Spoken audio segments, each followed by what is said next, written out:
Part 38। आप अपने पत्नी को खो देंगे। पत्नी जी के जाने के बाद राजकुमार अपने नकम्मे भाई यानी कि महाराज से मिलते हैं। वो एकदम से चिल्लाकर कहते हैं, तो आपने उन्हें अकेले जाने दिया और मेरे साथ जांच में मदद करने के लिए यहाँ आ गए। महाराज के पंखे पर लिखा हुआ है यूजलेस, जिसका अर्थ है नकारा, नकम्मा, नठल्ला, ये सब कुछ। ये असल में महाराज राजकुमार के बारे में कहना चाह रहे हैं, बस कह नहीं पा रहे। राजकुमार अपने यहाँ आने की बात पर कहते हैं, तो क्या कोई परेशानी है?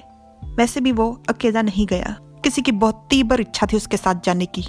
राजकुमार बहुत ही चिढ़े हुए हैं, परंतु सच्चाई जो है वो महाराज के पंखे पर लिखी है कि उन्हें जलन महसूस हो रही है। और आप सबको पता है कि किससे वो है, किन किन किन।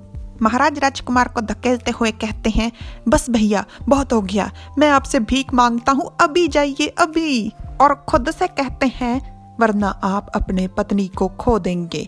और राजकुमार से कहते हैं, और जो कुछ भी मैंने आपसे कल कहा था उसे बिल्कुल मत भूलना। जाते हुए बग्गी में यूफई को बहुत ही अजीब माहौल महसूस होता है। वो कभी अपने भाई से और कभी पत्नी जी की तरफ देखते हुए कहती है, बड़े भैया शेंग, आप दोनों के साथ क्या समस्या है? कुछ हुआ है क्या? कितना समय हो गया है हम लोग ऐसे ही चुपचाप बैठे हैं, इतना सन्नाटा क्यों है भाई? ये माहौल सच में बहुत ही अजीब है। तो किन कहता है, मैं ठीक हूँ। और रही बात शेंग की, तो शायद वो घबरा रहा है कि मैं कहीं उसके कल रात बहुत ज्यादा पीने के बाद जो उसने बचकाना हरकतें की हैं उसका जिक्र न कर दूं। ये बात सुनते ही हमारे निर्देशक साहिबा यूफई बीएल फैन से चुगली वाली आंटी बन जाती हैं और कहती हैं, क्या शेंग तुमने कल शराब पी थी?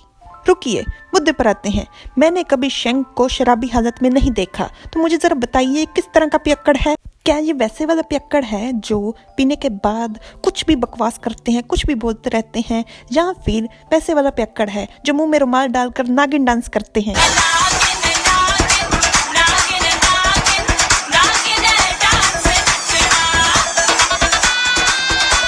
क्या इसने कोई राजकुमार यान के साथ अपने निजी राज खोले सोते समय वाले?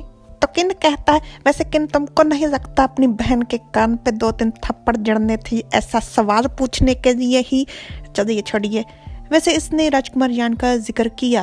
और रही बात इनके राज की, पत्नी जी कहते हैं, फू चेंगहोंग सबसे बड़ा झूठा है, बुर्रा।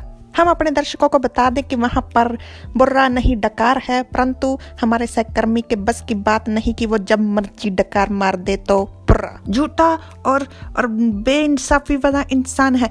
वो खुद अश्लील किताबें पढ़ता है और मुझे भाषण देता है, और उसने मुझसे धोखे से कॉन्ट्रैक्ट साइन करवाया, और उसने अपने मकसद के लिए मेरी जान खतरे में डाल दी और मेरी सुरक्षा का भी ध्यान नहीं रखा। मुझे मोहरे की तरह इस्तेमाल किया गया। मुझसे पूछना जरूरी ही नहीं समझा, मुझसे कुछ पूछा ही नहीं। उस बेशर्म के पास बहुत सारी खूबसूरत लड़कियां हैं और उसका दिल कोयले का बना हुआ है, बिल्कुल काला है उसका दिल। मालिक, आप कुछ बोल क्यों नहीं रहे? क्या मैं गलत कह रहा हूँ? मैं सही नहीं कह रहा? किन भी हर किसी इंसान की तरह शराबी से पीछा छुड़ाने के लिए कहता है, तुम बिल्कुल ठीक कह रही हो। तो पत्नी जी किन का कंधे को थपाते हुए कहते हैं, तो आप मेरे साथ उसको गालियां दो। और किन पत्नी जी से कहता है, हम ऐसा करते हैं, मैं चाहता हूं कि तुम मेरे साथ चुपचाप चलो, और अगर तुम चुपचाप चलते हो तो मैं तुम्हें बदले में राजकुमार के कुछ छोटे छोटे राज बताऊंगा, ठीक है? ये प्रस्ताव रखते हुए किन पत्नी जी के माथे पर थोड़ा सा टकटकाता है अपनी उंगली से, और उसी उंगली को पत्नी जी पकड़कर कहते हैं, हो ठीक है, क्या राज है? तो किन पत्नी जी को कमरे की तरफ ले जाते हुए राज बताता है। राजकुमार यान के बारे में मशहूर है कि वो अय्याश हैं। वो अक्सर कोठे पर जाते हैं, पर असल में वो कोठा क्रिम्सन सेना का खुफिया अड्डा है। वहीं पर वो सारी गुप्त जानकारियां रखते हैं। पर एक बार जब वो कोठे पर गए और वहां की एक लड़की जो उनसे प्यार करती थी, उसने उन्हें उत्तेजक दवाई दे दी, और वो बहुत ज्यादा और छोटा रंग का हाल चाल है? आजकल तुम हमसे बात करना पसंद नहीं करोगे? मरो परे। जिन को दवाई के बारे में समझ नहीं आई वो वही मुंह हान वाली दवाई ही है। पत्नी जी कहते हैं, हो और भी कुछ है? तो किन कहता है, हाँ, तुम्हें उनके उस शौक के बारे में नहीं पता जिससे उन्होंने सबसे छुपा कर रखा है? उन्हें कहानियां पढ़नी बहुत पसंद है, खासकर यू जिंगशैंग की। उन्हें चित्रकारी करना भी पसंद है, वो अपने खाली समय में अक्सर चित्रकारी किया करते हैं। उन्होंने यू जिंगशैंग की कुछ किताबों के लिए चित्रकारी भी की है, वो वैसी वाली चित्रकारी। देखिए, सच निकली ना हमने जो गुप्त जानकारी दी थी, परंतु किसी ने भी हमको 2-2 रुपया पेटीएम नहीं किया था। अगली बार से हम पहले पेमेंट देंगे फिर जानकारी देंगे। पत्नी जी धड़म करके अपने बिस्तर पर गिर जाते हैं। अगर तुम्हें समय मिले तो तुम उनके दफ्तर में जाना और सबसे ऊपर वाली दराज के बाईं तरफ उनके चित्र पड़े होते हैं। शेंग और पत्नी जी सोच चुके हैं। और सबसे आखिरी राज, मेरी तरह वो भी 30 की उम्र से ज़्यादा नहीं जिएंगे, इसलिए मुझसे वादा करो कि तुम कभी भी उनके प्यार में नहीं पड़ोगे, ठीक है? किन पत्नी जी के बालों को अपनी उंगलियों से सहलाता है। लगता है जो राजकुमार का वो दांत पीसने वाला और जलन वाला कार्यक्रम था, वो शायद सही ही है। यूफई के अंदर चुगली की शदीद कमी हो रही थी, इसलिए वो चिल्लाकर कहती है, मैं वो सारे राज सुनना चाहती हूँ, मुझे सताना बंद कीजिए, भाई मुझे बताइए। किन अपने मुंह पर उंगली रखते हुए कहता है, वो सब राज हैं। और इस बात पे यूफई कहती है, अब तो ये सब कुछ और भी रहस्यमय हो गया है। वो लोग माउंट क्रेन विद्यालय पहुंच जाते हैं। 2 लड़कियां कहती हैं, जो भी विद्यार्थी प्रवेश परीक्षा देने आए हैं, कृपया मेरे पीछे आइए। पत्नी जी पूरे आत्मविश्वास और समर्पण के साथ कहते हैं, माउंट क्रेन विद्यालय में आ गया, मैं पक्का।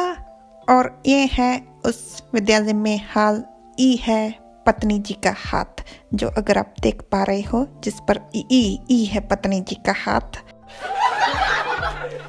एक विद्यार्थी कहता है, जल्दी जल्दी, मैंने सुना है कि वो बस 1000 विद्यार्थी ही लेंगे। दूसरा कहता है, हाँ, अगर तुम देर से पहुंचे तो तुम्हें शायद अंदर भी ना घुसने दिया जाए। तीसरा कहता है, मैं तो कल रात गेट पर ही सो गया था। चौथा कहता है, मुझे तो 1 हफ्ता हो गया है दरवाजे के पास रहते हुए। पत्नी जी पूरा प्रयास कर लोगों के ऊपर से चढ़ नीचे से गुजर कर आ ही रहे थे, कितने में आवाज आती है, कृपया धक्का मुक्की मत कीजिए। और एकदम से उनके दिमाग की बत्ती जलती है, रुको 1 सेकंड, सिर्फ 1000 विद्यार्थी अपने आगे लगी हुई लंबी कतार को देखते हैं। इसका मतलब तो ये है, मैं तो इम्तिहान का रोल नंबर तक नहीं दे पाऊंगा। पत्नी जी सरक सरक कर आ रहे थे तो उन्हें कहते हैं, व्यापारी की बेटी सच में कितनी जाहिल है। और ये नेक विचार थे ननद जी के। ये तो कितनी आम जानकारी है, सबको पता है कि हर साल माउंट क्रेन विद्यालय में तय सीमा पर ही विद्यार्थी दिए जाते हैं, उधर जाकर मरो। ये कहते हुए ननद जी ने पत्नी जी की नाक भी फोड़ दी थी। तो यूफई जो पीछे खड़ी हुई आंखें फाड़ फाड़ कर देख रही थी, आकर पत्नी जी को संभालते हुए कहती है, आप ठीक है ना दीदी? ओए ओए, तुम कुछ ज्यादा नहीं उछल रही, तुम भी तो देर से आई हो या नहीं आई हो देर से? बात तो सही कही यूफई, तुम्हारे साथ ही तो खड़ी हुई है। तो एनिंग कहती है, क्या मजाक है, मैं राजकुमारी हूँ, मैं तुम देहाती जाहिलों से अलग हूँ। क्या तुमने ये नहीं देखा? ये सिफारिश है, इसे केवल विद्यालय के उस्ताद ही जारी कर सकते हैं। इसके कारण मुझे कतार में नहीं लगना पड़ेगा रोल नंबर के लिए, और इम्तिहान का जो पहला भाग है जिसे सारे विद्यार्थी देंगे पर मैं नहीं। इतने में ध्यान जाता है यूफई का पत्नी जी के बटुए की तरफ। बटुए से सिफारिश उछल उछल कर बाहर तांका झाकी कर रही थी और चिल्ला चिल्ला कर कह रही थी, मुझे इस्तेमाल करो, मुझे इस्तेमाल करो, मैं यहाँ रही, मैं यहाँ रही। तो यूफई कहती है, दीदी ऐसा लगता है कि आपके पास भी सिफारिश है। पत्नी जी उसे निकाल कर देखते हुए खुद से ही पूछते हैं, मेरे पास भी? और पीछे यूफई बहुत ही खुश हो रही है और कहती है, ये तो बहुत बढ़िया हो गया। पत्नी जी मन में कहते हैं, मुझे तो याद नहीं कि मैंने ये कब रखी, क्या सुबह मेरे बटुए में उन्होंने ये रख दी? हाँ पत्नी जी, आप बिल्कुल सही पकड़े हैं, इसके अलावा और कोई संभावना हो ही नहीं सकती। परंतु ननद जी को ये बात बिल्कुल पसंद नहीं आई और वो कहती हैं, ये नामुमकिन है, तुम्हारे पास कैसे आई ये? मुझे विश्वास नहीं होता, तुम्हारी सिफारिश बिल्कुल नकली है, जाली है। इतने में एक व्यक्ति आकर कहता है, सच इसके बिल्कुल विपरीत है, ये बिल्कुल असली है क्योंकि मैंने इसे स्वयं जारी किया है। और तीनों वहीं पे खड़े खड़े उसको देखते ही रह जाते हैं। पहचानते नहीं है ना, तो अब हेलो हाय तो कर नहीं सकते, तो बस देखते रह जाते हैं। पत्नी जी कहते हैं, आप शायद पत्नी जी को उसकी थोड़ी थोड़ी पहचान आ रही है, परंतु हमको ये बात नहीं पता चलेगी क्योंकि ये पार्ट यहीं पे ख़त्म हो गया है, कल पता चलेगा। लेकिन हमको थोड़ा अंदाजा है, हम बता सकते थे, परंतु किसी ने भी पिछली बार गुप्त जानकारी देने के बदले में 2-2 रुपया पेटीएम नहीं किया था हमको, ई खातिर हम नहीं बताएंगे। Like, subscribe, comment. Thanks for watching. Bye bye.